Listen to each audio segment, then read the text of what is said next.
88 autobuses y más de 3.200 coches han puesto este fin de semana rumbo a la Ribera.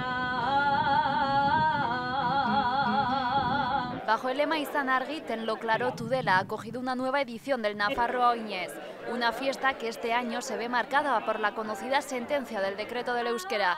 El gobierno muestra su apoyo a la pluralidad. Prefiere apelar a las lenguas y a la pluralidad lingüística como un argumento de cohesión y convivencia. Una zona que no se califica como vascófona. Y es la fiesta de reivindicación de una Navarra euskaldun. Creo que es lo que se lee en los lemas que cada año acompañan a esta fiesta y lo que se lee en la gente que acompaña esta reivindicación, y especialmente en esta zona, en zona no vascófona, en una zona como es la Ribera y concretamente Tudela y el entorno, bueno, donde sabemos y conocemos las dificultades que durante muchos años ha habido para poder estudiar, en este caso en euskera, ya no te digo para vivir en euskera, ¿no? Es importante que se celebre también en una zona no vascófona, donde entendemos que es una lengua viva como medio de comunicación y de cohesión entre las personas, y eso es lo importante, que siga siéndolo. Entre gigantes, conciertos, dibujos, juegos e hinchables, el compromiso de las ikastolas también es claro. Seguiremos defendiendo los derechos lingüísticos de los ciudadanos y ciudadanas navarras,